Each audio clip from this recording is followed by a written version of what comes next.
दोस्तों, क्या आपने कभी सोचा है कि एक तरफ रूस के साथ हमारी दोस्ती और दूसरी तरफ अमेरिका के साथ $8 का व्यापार दोनों एक साथ कैसे चल सकते हैं?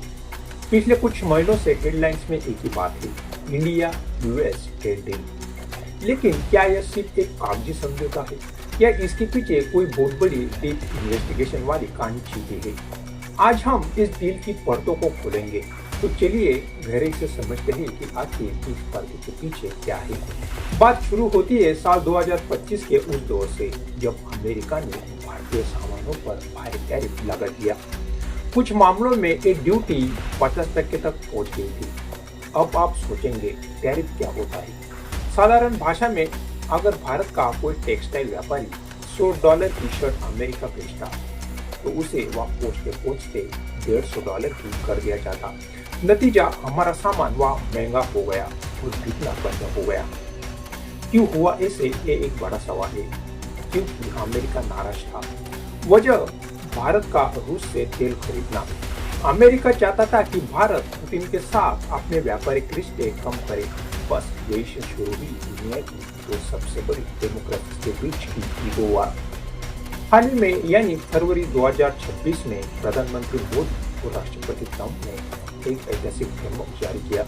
इस डील के मुख्य फैक्ट्स क्या थे? पहला, अमेरिका ने भारतीय सामानों पर लगने वाली ड्यूटी को 50% से घटाकर सीधा 18% कर दिया। बदले में भारत ने अमेरिका से आने वाले इंडस्ट्रियल सामानों पर टैक्स जीरो कर दिया है। भारत ने अगले 5 सालों में अमेरिका से $500 बिलियन का सामान खरीदने का वादा किया है।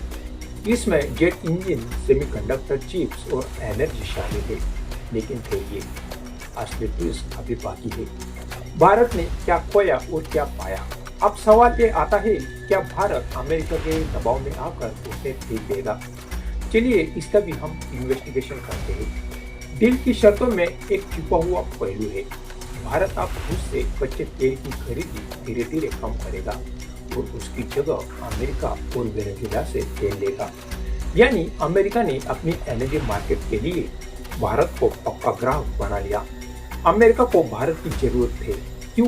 क्योंकि वे चीन पर अपनी निर्भरता खत्म करना चाहते हैं। भारत अब उनके लिए सेफ हेवन है। एप्पल के आईफोन से लेकर लड़ाकू विमानों के इंजन तक, अब सब कुछ मेड इन इंडिया की राह पर है। अगर आप एक कपड़ा व्यापारी है या जेम्स और ज्वेलरी का काम करते हैं, तो आपके लिए लॉटरी लग गई है। अमेरिका में आप आपका सामान वियतनाम और बांग्लादेश से भी सस्ता बिकेगा। अब आप सोच रहे होंगे, भाई सब कुछ तो बढ़िया लग रहा है, फिर डर किस बात का? असली चुनौती है एग्जीक्यूशन। $500 बिलियन का सामान खरीदना कोई छोटी बात नहीं है। फिलहाल भारत अमेरिका से साल भर में $50 बिलियन का सामान नहीं खरीदता। 900% की ये बढ़ोतरी कैसे हो गई? क्या भारत के पास इतना पैसा है? दूसरी तरफ अमेरिका में राजनीतिक हवा कभी भी बदल सकती है। अगर कल को वह फिर से प्रोटेक्शनिज्म की लहर आई, तो क्या ये 18% का टैरिफ फिर से बढ़ जाएगा? व्यापार में कोई परमानेंट गोल्स नहीं होता, सिर्फ परमानेंट इंटरेस्ट होता है। भारत को टेक्नोलॉजी और मार्केट चाहिए था, जो अमेरिका ने दे दी। अमेरिका को सस्ता लेबर और चीन के खिलाफ एक मजबूत साथी चाहिए था, जो भारत बन गया। यह डील विन विन दिखती है, बशर्ते हम अपनी शर्तों पर कायम रहे।